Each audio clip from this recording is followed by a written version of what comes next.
Dear students, welcome to my YouTube channel. Dear students, proton NMR आज का जो हमारा लेक्चर है वो है इंटीग्रेशन पर।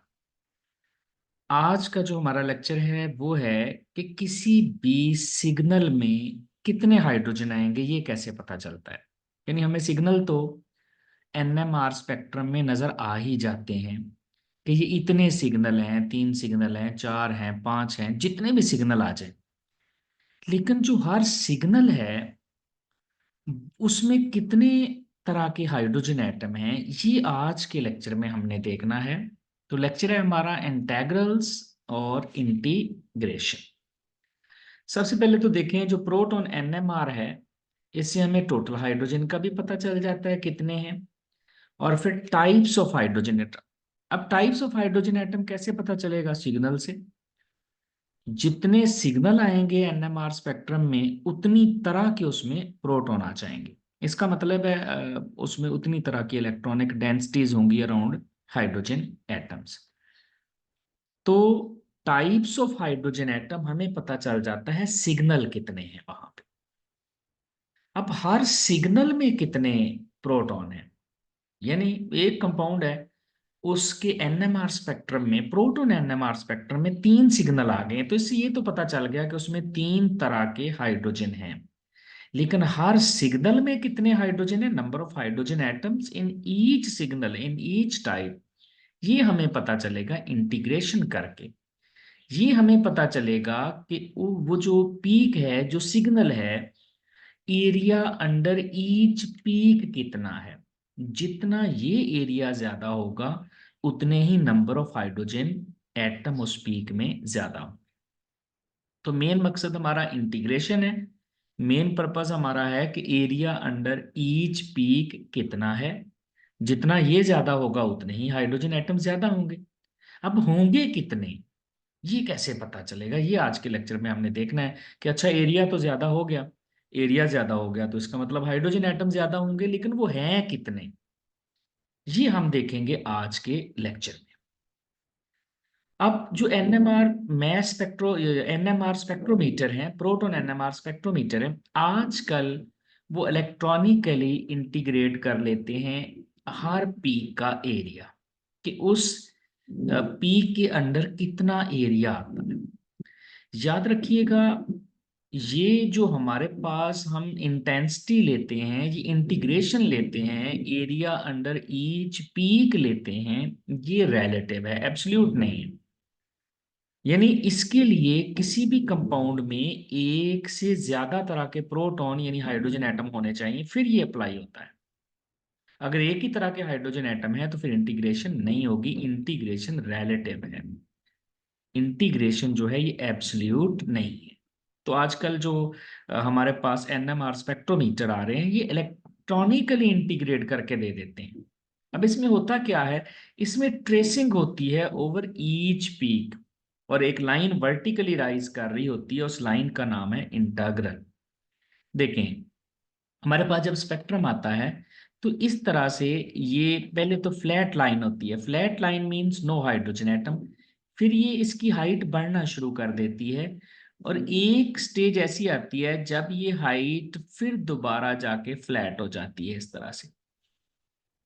अब ये जो एरिया है ना, ये बताता है कि इसमें कितने हाइड्रोजन है। जितना ये एरिया बढ़ता चला जाएगा इसका मतलब है उसमें उतने ही हाइड्रोजन एटम भी ज्यादा होते जाएंगे। इसी तरह फिर इसकी हाइट अगर बढ़ रही है इंटेग्रल की, और फिर दोबारा फ्लैट हो गई है इस तरह से, तो जब कोई हाइड्रोजन नहीं है तो ये फ्लैट होगी। जब कोई सिग्नल आएगा, हाइड्रोजन एटम आएंगे, तो फिर ये इसकी हाइट बढ़ेगी, और एक दफा फिर ये रुक जाएगी हाइट इस तरह से कांस्टेंट, और फिर लेवल इस तरह से फ्लैट हो जाएगी। तो ये जो इंटीग्रल है, ये जो वर्टिकल लाइन राइज करती है, जैसे ये फ्लैट है यहां से, ये इंटीग्रल है, यहां से ये राइज करना शुरू होती है, दिस इज इंटीग्रल। और ये जितने, ये जो एरिया है जितना ज्यादा होगा इसका मतलब है प्रोटॉन उतने ही ज्यादा होंगे उस पीक में, उस सिग्नल में उतने हाइड्रोजन एटम ज्यादा होंगे। मींस सिग्नल की इंटेंसिटी है, सिग्नल की इंटेंसिटी जितनी ज्यादा होती जाएगी उसकी हाइट, एरिया अंडर पीक जितना ज्यादा होता जाएगा उसमें हाइड्रोजन एटम उतने ही ज्यादा होते चले जाएंगे। जैसा कि देखें हमारे पास बेंजाइल एसीटेट का स्पेक्ट्रम है। तो यहां पर देखें बेंजाइल एसीटेट में ये फ्लैट लाइन है और फिर ये राइज करना शुरू हो गई। दिस इज इंटीग्रल, ये राइज करती चली जा रही है, यहां तक राइज कर गई है। इसका मतलब this is area under peak. और फिर देखें ये फ्लैट होगी, इट मींस यहाँ पर कोई हाइड्रोजन नहीं है, फिर बढ़ना शुरू हो जाएगी। और यहाँ जाकर देखें फिर ये फ्लैट हो गई है, इसका मतलब है इस पीक का इतना एरिया है।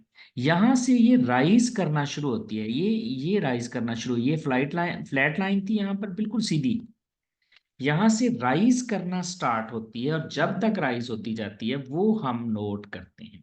या ऐसे समझें जो हमारे पास फ्लैट लाइन होती है, ये हमारे पास फ्लैट लाइन है और जहां जाके दोबारा फ्लैट हो गई है वो हमने चेक करना है कितना एरिया है। तो यहाँ पर बेंजाइल एसीटेट में चेक करें, इसका इंटीग्रल इतना है। जब हमने ये डिवीजन्स निकाली, ये जो हमारे पास बॉक्स बने हुए हैं, डिवीजन्स बनी हुई हैं, तो यहाँ पर डिवीजन थी 55.5, यहाँ पर 22 और यहाँ पर 32.5। अब देखिए इसमें तीन तरह के सिग्नल हैं, इसका मतलब है इसमें तीन तरह के हाइड्रोजन एटम है, तीन तरह के हाइड्रोजन एटम है क्योंकि तीन तरह के सिग्नल है।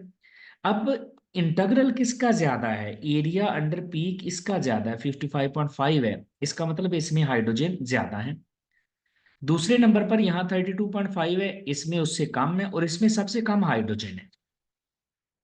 अब हैं कितने, यानी ये डिविजन्स तो हमारे पास आ गई हैं कि ये 55.5 है, ये 22 है, ये 32.5 है। इनमें हाइड्रोजन एटम कितने कितने हैं, तो हाइड्रोजन एटम देखने के लिए हम क्या करते हैं, ये जितनी डिवीजन्स आई हैं हम इनकी रेशियो निकाल लेते हैं। और रेशियो वैसे ही है जैसे आप छोटी क्लासेस में एम्पिरिकल फार्मूला वगैरह निकालते हैं, सबसे छोटे नंबर पे डिवाइड कर दें। और सबसे छोटा नंबर कौन सा है, 22। तो आप सबको 22 से डिवाइड कर दें, यानी 55.5 को भी, ये जो बड़े वाला हमारे पास इंटेग्रल है 22 से, उसके बाद 32.5 को भी और 22 को भी। अब जब इसका सोल्यूशन निकालेंगे तो हमारे पास इसका आता है 2.52, ये 1 आ जाएगा 22/22 और ये आ जाएगा 1.48।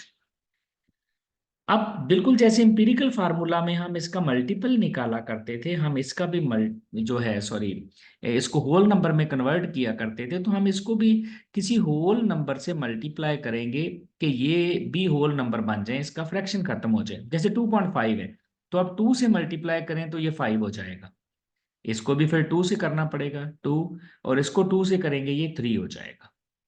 तो इसका मतलब ये निकला कि हमारे पास ये जो 55.5 डिवीजन थी, इसमें 5 प्रोटॉन है, ये 5 प्रोटॉन का सिग्नल है। और वो 5 प्रोटॉन कौन से हैं, ये बेंजीन रिंग के जो 5 प्रोटॉन हैं ये वाले हैं, क्योंकि ये 7 to 8 के दरमियान सिग्नल आता है वो एरोमेटिक प्रोटॉन का है। फिर हमारे पास ये 22 वाला जो सिग्नल है, 22 वाला हमारे पास जो सिग्नल है ये 2 प्रोटॉन की वजह से है। और ये 2 प्रोटॉन ये वाले CH2 वाले हैं, क्योंकि ऑक्सीजन से अटैच है और दूसरी तरफ ये बेंजीन रिंग से अटैच है, तो ये काफी ज्यादा डी शील्डेड है, अराउंड 5 आ रहा है ये भी। और फिर ये 32.5 वाला ये वाला जो सिग्नल है ये आ रहा है 3 प्रोटॉन की वजह से। और ये 3 प्रोटॉन फिर कौन से हो जाएंगे, मिथाइल वाले। और ये हमारे पास आ रहे हैं 2 पे क्यों आ रहे हैं, थोड़े डी शील्डेड हैं क्योंकि ये कार्बोनिल के साथ अटैच है। तो इस तरह जो हमारे पास डिवीजन्स आती हैं, और डिवीजन्स में जो सबसे छोटे वाली डिवीजन्स होती हैं उससे डिवाइड करके सिंपल रेशियो निकाल लें, जैसे ये हमने निकाली है 2.5 to 1 और 1.48, और फिर इसको किसी नंबर से मल्टीप्लाई करके इसको होल नंबर बना लें, जैसा कि हमने किससे मल्टीप्लाई किया सबको, 2 से। तो अगर चाहिए होल नंबर ये 2.96 बनता था, लेकिन 2.96 ऑलमोस्ट 3 ही होता है। तो इस तरह से हमें types of hydrogen in each signal पता चल जाएगा इस इंटीग्रेशन से, इस इंटीग्रल से। ये जो लाइन राइज हो रही है, ये जो इंटीग्रल है एरिया अंडर पीक है, उससे हमें पता चल जाता है। अब ये जो स्पेक्ट्रम लिया गया है, ये स्पेक्ट्रम लिया गया है 60 मेगाहर्ट्ज पर। अब आजकल जो इंस्ट्रूमेंट हैं वो इलेक्ट्रॉनिकली भी इसको इंटीग्रेट कर लेते हैं। जैसे अगर यही वाला स्पेक्ट्रम हम 300 मेगाहर्ट्ज वाले इंस्ट्रूमेंट के साथ लें तो ऐसा दिखेगा। अब इसमें बैक साइड पे जो डिवीजन्स हैं वो देखें, डिवीजन्स यहाँ पर बिल्कुल नजर नहीं आ रही, लेकिन इनकी इंटीग्रेशन ये नीचे दी गई है कि ये जो एरिया है दिस वन, ये इंटीग्रल इसकी है। इसमें देखें ये स्मॉल है, कम एरिया बनता है, और इसका एरिया फिर थोड़ा सा ज्यादा है। यानी सबसे ज्यादा इसका है एरिया अंडर पीक, और वो कितना है 4.58। ये 1.92 है और ये 2.80 है। एक बात याद रखिएगा, मैं फिर बता दूं, ये रिलेटिव होता है। यानी ये जो इंटीग्रेशन है ये पीक्स की एक दूसरे के लिहाज से है। अगर टाइप्स ऑफ प्रोटॉन सारे ही एक तरह के हो जाएं तो फिर उसमें ये इंटीग्रेशन की जरूरत नहीं है, क्योंकि ये रिलेटिवली निकाली जाती है। अब क्या करें, अब हम इसकी रेशो निकाल लेते हैं सबसे स्मॉल डिजिट पे डिवाइड करके। सबसे स्मॉल कौन सा है 1.92। 4.58 को 1.92 से डिवाइड करें, फिर 1.92 डिवाइडेड बाय 1.92, और फिर 2.80 को भी डिवाइड कर दें, तो हमारे पास आएगा 4.58 को डिवाइड करें 2.39, ये आ जाएगा 1 और ये आ जाएगा 1.46। अब क्या करें, इनको होल नंबर बनाने के लिए इसको आप 2 से मल्टीप्लाई कर दें। जब इसको 2 से मल्टीप्लाई करेंगे तो ये ऑलमोस्ट 4.78 आएगा, और 4.78 इट मीन्स अबाउट 5। मीन्स ये जो इंटीग्रल है ये 5 प्रोटॉन का है, और वो कौन से 5 प्रोटॉन है, ये जो बेंजीन रिंग के 5 प्रोटॉन हैं। ये हमें यहाँ से पता चल रहा था, ये 7 to 8 के दरमियान बेंजीन रिंग वाले एरोमेटिक प्रोटॉन आते हैं। इसी तरह जब इसको 2 से मल्टीप्लाई करेंगे तो 2 आ जाएगा। इसका मतलब है जो 1.92 पे जो इंटीग्रल शो हो रहा था वो 2 प्रोटॉन का है, और ये 2 प्रोटॉन कौन से हैं, ये CH2 वाले। काफी डी शील्डेड हैं, क्योंकि एक तरफ बेंजीन रिंग है, दूसरी तरफ ऑक्सीजन है। और फाइनली इसको भी 2 से मल्टीप्लाई करें आप, जब इसको 2 से मल्टीप्लाई करेंगे तो ये आ जाएगा 2.92। 2.92 का मतलब है ऑलमोस्ट 3। तो इसका मतलब है ये 2.80 जिसका इंटीग्रल था, ये 3 प्रोटॉन की वजह से, और वो 3 मिथाइल के प्रोटॉन है। तो आजकल जो इंस्ट्रूमेंट हैं वो इस तरह से इंटीग्रेशन शो कर देते हैं। अब कुछ मजीद एग्जाम्पल देखते हैं ताकि इसकी अंडरस्टैंडिंग अच्छी आ जाए, क्योंकि एक दो स्पेक्ट्रा में मैं आपको बताऊंगा कि इस इंटीग्रेशन की बाद दफ़ा ज़रूरत भी नहीं होती, इस इंटीग्रेशन की बाद दफ़ा ज़रूरत नहीं पड़ती है। तो ये 2 से मल्टीप्लाई करने से ये रेशो आ जाएगी। अब देखें, फर्ज करें हमारे पास एक कंपाउंड है C5H10O2। हमें नहीं पता ये कंपाउंड जो है इसकी स्ट्रक्चर क्या है। ये इसका हमारे पास प्रोटॉन NMR है। अब सबसे पहले तो देखें, इसमें 2 ऑक्सीजन है। आपको पता है 2 ऑक्सीजन एस्टर्स में होते हैं, कार्बोक्सिलिक एसिड्स में होते हैं, डायोल्स भी हो सकते हैं, या एक उसमें ईथर और एक अल्कोहल फंक्शनल ग्रुप भी हो सकता है।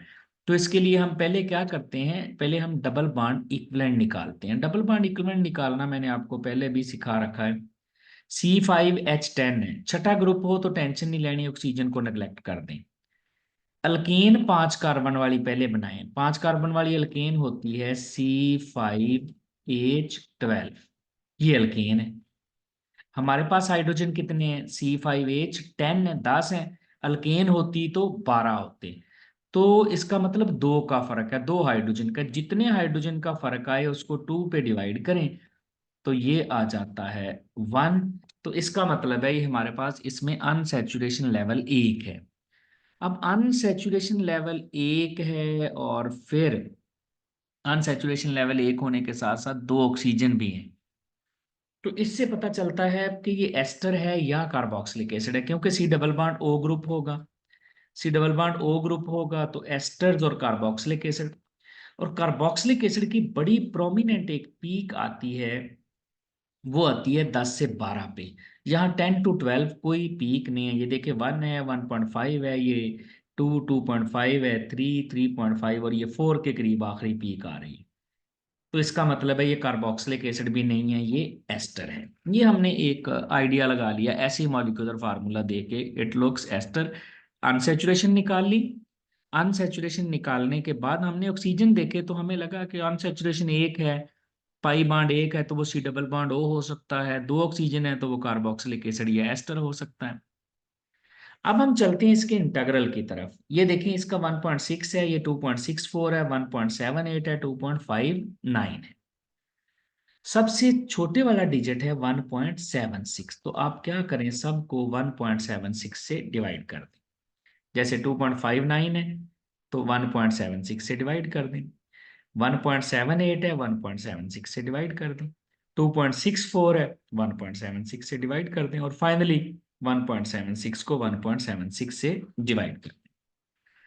उसके बाद है ये हमारे पास जो आंसर आ जाएंगे 1.47, इसका तकरीबन 1 ही बचेगा, 1.5 और ये भी 1। अब हमने इन दो नंबर्स को 1.5 को और 1.47 को होल नंबर में कन्वर्ट करना है। तो सिंपली हम क्या करते हैं, 2 से मल्टीप्लाई कर देते हैं, ये 3 हो जाएगा, ये भी 3 बन जाएगा, 2.94 बनेगा, ऑलमोस्ट 3। तो इसका मतलब ये 3 है, इसको 2 से करें 2, और फिर ये 2 से करें 3 और ये 2।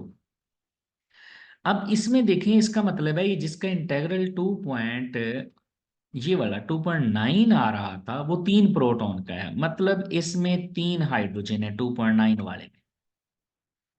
1.78, ये इसमें 2 प्रोटॉन है, ये जो 1.7 पे 8 पे आ रही है, ये 2 हाइड्रोजन की वजह से है। और फिर ये जो 2.64 पे पीक आ रही है, 2.64 पे जो पीक आ रही है, ये 3 हाइड्रोजन की वजह से है। और फिर फाइनली ये जो हमारे पास 1.76 है, ये 2 प्रोटॉन की वजह से। तो ये हमारे पास आ जाएंगे different types of protons in each signal. अब चेक करना है, अगर इसकी स्ट्रक्चर चेक करनी है कैसी है, तो देखें ये 3 प्रोटॉन है, 3 प्रोटॉन की सिंगलेट है और 2.6 पे, इसका मतलब है 3 प्रोटॉन की जो सिंगलेट आ रही है उसके नेबरिंग में कोई भी ऐसा कार्बन नहीं है जिसके पास हाइड्रोजन हो। तो हम ऐसे इसको कार्बोनिल के साथ जोड़ सकते हैं, क्योंकि ऑलमोस्ट कार्बोनिल के साथ वाले जो कार्बन होते हैं उनके हाइड्रोजन का सिग्नल यहाँ आता है। अब बाकी देखें, ये 3 प्रोटॉन की ट्रिपलेट है। 3 प्रोटॉन की ट्रिपलेट से मुराद है 3 प्रोटॉन के नेबरिंग में 2 प्रोटॉन है, मतलब इसमें एक इथाइल ग्रुप भी मौजूद है। इस तरह से इसको देखें, 2 प्रोटॉन की ट्रिपलेट है, इसका मतलब है 2 प्रोटॉन जो हैं उनके नेबरिंग में भी 2 ही प्रोटॉन है, इसीलिए ट्रिपलेट आई है 1+n रूल के मुताबिक, ये भी ट्रिपलेट है। अब हमारे पास ये वाला जो है वो बच गया है 2H, 2 हाइड्रोजन है, ये 1 2 3 4 5 6 सेक्सटेट आ रही है। इसका मतलब है ये 2 प्रोटॉन ऐसे हैं जिनके नेबरिंग में 6 प्रोटॉन यानी 5 प्रोटॉन है, फिर ही सेक्सटेट आएगी। तो एक तरफ 3 आ जाएंगे और दूसरी तरफ 2 आ जाएंगे। तो इट मीन्स ये जो हमारे पास ओवरऑल ग्रुप है, इस साइड पे प्रोपाइल ग्रुप लगा हुआ है।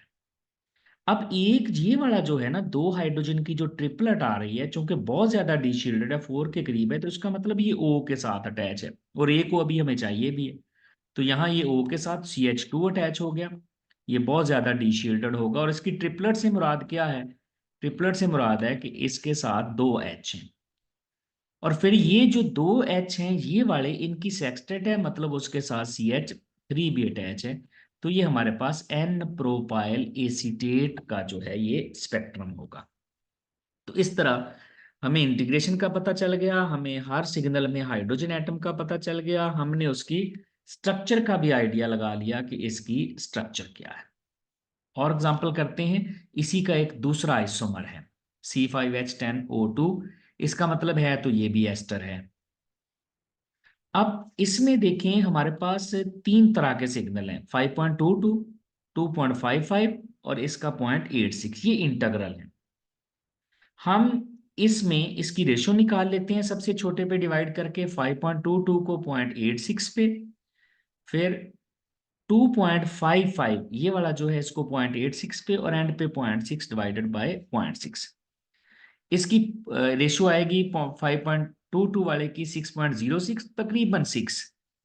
इसका आएगा 2.96, इसका मतलब ये 3 है और ये 1, मतलब इनको हमें किसी डिजिट से मल्टीप्लाई करने की कोई जरूरत नहीं है, 6 3 और 1।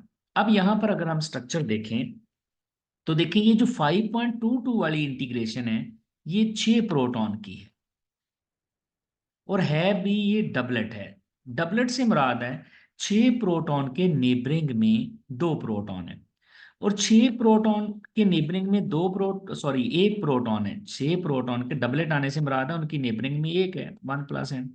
तो इसका मतलब है ये आइसोप्रोपाइल ग्रुप होगा। ये 6 प्रोटॉन उनकी नेबरिंग में एक ही है और ये डायरेक्ट ना तो ऑक्सीजन के साथ अटैच है और ना ही ये कार्बोनिल के साथ अटैच है, ये वाले मिथाइल जो है।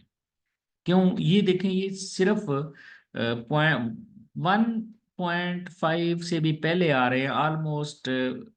ये हमारे पास बनेगा कोई ऐसे समझ लें 1 के करीब आ रहे हैं और 1 के करीब आने से मुराद है कि ये जो हमारे पास हैं ये इनके साथ कोई इलेक्ट्रोनेगेटिव एटम नहीं है। अब हमारे पास एक सिंगलेट भी आ रही 2.55 पे और ये तो 2.55 पे सिंगलेट आ रही। 2.55 वाले प्रोटॉन कितने हैं? 3 है। तो इसका मतलब है ये 3 प्रोटॉन की सिंगलेट है और 3 प्रोटॉन की सिंगलेट से क्या मुराद है कि ये हमारे पास कार्बोनिल के साथ है। क्यों? हमें कैसे पता चला कार्बोनिल के साथ है? हमें पता चला 2.55 वाले सिग्नल से। अब बच गया एक प्रोटॉन जो आखिरी है। एक प्रोटॉन जो है उसने एक्सपेंड भी किया है। इस पीक को जरा गौर से देखें, एक्सपेंशन है 1 2 3 4 5 6 7। मतलब यहाँ जो है वो हेप्टेट सेप्टेट आ रही है। सेप्टेट आने से मुराद है इसके नेबरिंग में 6 प्रोटॉन है, एक वो खुद है 1 + n, 6 प्रोटॉन।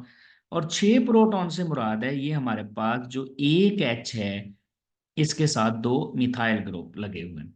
तो इसका मतलब है ये जो हमारा कंपाउंड है ये आइसोप्रोपाइल एसीटेट है। तो इस तरह हमने इंटीग्रेशन भी कर ली और इंटीग्रेशन करने के बाद हमें ये भी पता चल गया किसी सिग्नल में कितने एच हैं और फिर किसी सिग्नल में कितने एच हैं उससे हमने उसकी स्ट्रक्चर भी डिटरमिन कर ली कि ये जो कंपाउंड है इसकी ये स्ट्रक्चर होगी। इसी तरह देखें हमारे पास C3H5ClO2 है। ये है इसका हमारे पास स्पेक्ट्रम। अब डियर स्टूडेंट्स बाद दफा जो इंटीग्रेशन दी होती है ना वो होल नंबर के करीब करीब होती है सारी। जैसे 2.97 है, 0.95 है, 0.93 है। तो इसका मतलब है हमें इनकी रेशो निकालने की जरूरत ही नहीं है। यानी 0.93 का मतलब है ये 1 है, 0.93 का 5 का मतलब 1 है और 2.97 का मतलब है ये 3 है। ये 3 प्रोटॉन हो जाएंगे, ये एक और ये एक, और ये टोटल कितने हो गए? 5। तो 5 ये इसमें टोटल प्रोटॉन है। हमें इंटीग्रेशन प्रॉब्लम आती है जब बहुत ज्यादा हाइड्रोजन हो, या हमें इंटीग्रेशन में तब मसला होता है जब यहाँ पर कोई वैल्यू 2.5 2.6 2.45 इस तरह से हो। अगर 2.8 से ऊपर भी आ रही है तो आप उसको राउंड ऑफ करके 3 ही कंसिडर करेंगे। तो इस तरह से हमें स्ट्रक्चर का आइडिया हो जाता है। तो ये जो हमारे पास आ रही हैं ये वाली वैल्यूज 2.97 है, 0.95 है और ये 0.93 है। आप इसको राउंड ऑफ करके 2.97 को 3, 0.95 और 0.93 को 1 कंसिडर करें। इसका मतलब है ये 3 जो हाइड्रोजन है उनकी डबलेट आ रही है और 3 हाइड्रोजन की डबलेट से क्या मुराद है? 3 हाइड्रोजन के साथ एक ही हाइड्रोजन है, ऐसे डबलेट तभी आएगी 3 हाइड्रोजन की, यानी उनकी नेबरिंग में एक ही एच है। और ये देखिए शुरू में आ गया है यहाँ पर ये 1.5 और 2 के दरमियान कहीं सिग्नल आ रहा है।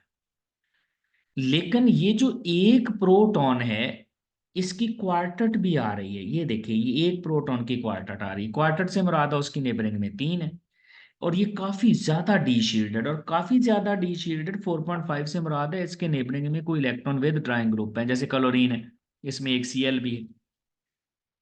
अब फाइनली हमने चेक करना है एक सिग्नल। ये वाला सिग्नल जो है ये ऑलमोस्ट देखें 12 पे आ रहा है। 12 पे आने से मुराद है ये कार्बोक्सिलिक एसिड है। कार्बोक्सिलिक एसिड का सिग्नल यहाँ पे आता है तो इसमें एक कार्बोक्सिल ग्रुप भी है। तो ये C++ OH तीनों सिग्नल यहाँ पर जस्टिफाई हो जाएंगे कि एक हमारे पास कार्बोक्सिलिक एसिड ये आ रहा है, एक हमारे पास डबलेट है वो ये वाली है, 3 प्रोटॉन की और एक हमारे पास क्वार्टेट है, साथ एक Cl है। अनसैचुरेशन भी चेक करना चाहें तो आप कर सकते हैं। जो हैलोजेंस होते हैं अनसैचुरेशन निकालते हुए उनको हम हाइड्रोजन ही कंसिडर करते हैं। तो आप ऐसे समझें ये कंपाउंड जो है ये C3H6 है, क्योंकि एक क्लोरीन है तो क्लोरीन को हैलोजेंस को भी हम हाइड्रोजन कंसिडर करते हैं क्योंकि मोनोवेलेंट है। इसकी अल्केन बनाएं C3H8 है। अब फर्क निकाल लें हाइड्रोजन का, 2 हाइड्रोजन का फर्क है, जितने हाइड्रोजन का फर्क है उसको 2 से डिवाइड करें, इसका मतलब इसमें एक अनसैचुरेशन है। और इसमें चूंकि 2 ऑक्सीजन थे तो या ये एस्टर हो सकता था और या ये हो सकता था कार्बोक्सिलिक एसिड। कार्बोक्सिलिक एसिड का कन्फर्म हो गया, ये जो 12 के पीक 12 पे पीक आ रही है 12 के और 12.5 के दरमियान, उसने कन्फर्म कर दिया ये कार्बोक्सिलिक एसिड है। तो इस तरह से बाद दफा आपको रेशो निकालने की जरूरत नहीं पड़ती अगर इस तरह की वैल्यूज करीब करीब आ जाएं जो राउंड ऑफ हो सकें। इसी तरह इसका दूसरा आइसोमर देखें, एक और आइसोमर C3H5ClO2। हमें पता है कि ये इसमें अनसैचुरेशन इसमें 1 है, क्योंकि हैलोजन हाइड्रोजन ही है, ये है C3H6 एक्चुअली। और इसकी अल्केन क्या होती है, 3 कार्बन वाली अल्केन होती है C3H8, 2 का फर्क है दोनों में हाइड्रोजन में। तो इसमें हाइड्रोजन की डेफिशिएंसी 2 की है, डिवाइडेड बाय 2, इसका मतलब 1 पाई बांड है। और 1 पाई बांड 2 ऑक्सीजन कार्बोक्सिलिक एसिड ये एस्टर। यहाँ देखें 11.5 पे ये पीक आ रही है, थोड़ी ब्रॉड भी है जो शो करती है एक्सचेंजेबल हाइड्रोजन है और ये कार्बोक्सिलिक एसिड है। ये तो हो गया डन। अब यहाँ हमें इंटीग्रेशन यानी करने की जरूरत है सिंपलेस्ट रेशो निकालने की। देखिए 1.972 ही है, 1.972 है, 0.871 है, तो इसका मतलब इसमें भी हमें ये जो वैल्यूज हैं 1.97 1.97 0.87 इनको एज इट इज हम राउंड ऑफ करके लिख लेते हैं, हमें मजीद जरूरत नहीं। क्योंकि देखें इसमें 1.972 है, ये 221, तो टोटल इसमें 5 प्रोटॉन है, तो देखें इसमें टोटल 5 प्रोटॉन है, इसलिए कोई टेंशन वाली बात नहीं है। अब यहां पर देखें जो 1.97 है ये 2 प्रोटॉन का है, 1.97 ये भी दूसरे वाला भी ये 2 प्रोटॉन का है, और ये 0.87 एक प्रोटॉन का है। अब हमने देखना है ये 2 प्रोटॉन की ट्रिपलेट आ रही है, ये भी 2 प्रोटॉन की ट्रिपलेट आ रही है। तो ट्रिपलेट आने से मुराद है ये CH2 ऐसे हैं, इसमें ये ग्रुप है CH2 फिर ही दोनों दफा ट्रिपलेट आएगी, 2 इनकी भी ट्रिपलेट इनकी भी ट्रिपलेट। अब एक इनमें आ रहा है ऑलमोस्ट 3 के राउंड अबाउट, इसका मतलब है इसके साथ है कार्बोनिल ग्रुप अटैच। और दूसरी तरफ ये देखें हमारे पास हैलोजन जिसके साथ अटैच है वो 3.5 से भी ऊपर चले गया, एक तरफ क्लोरीन अटैच है। बाकी ये सिग्नल बच गया, ये कार्बोक्सिलिक एसिड का है, तो ये हमारे पास आ जाएगा अननोन कंपाउंड का स्ट्रक्चर। तो इस तरह से इंटीग्रेशन अगर तो आपको राउंड ऑफ वैल्यू करीब करीब आ रही है होल नंबर के, तो आपको जरूरत नहीं है सिंपलेस्ट रेशो निकालने की, छोटे डिजिट पे डिवाइड करने की, आप एज इट इज यूज करें उनको। आपका जो कंपाउंड है उसकी स्ट्रक्चर का आपको आइडिया, और फिर ये भी आइडिया हो जाएगा कि इसमें types of hydrogen atom her signal में कितने हैं। ये था डियर स्टूडेंट्स हमारा लेक्चर इंटीग्रेशन के बारे में कि कैसे हम हाइड्रोजन निकाल सकते हैं, किसी भी पीक में कितने हाइड्रोजन है कैसे पता चलता है। Thank you very much.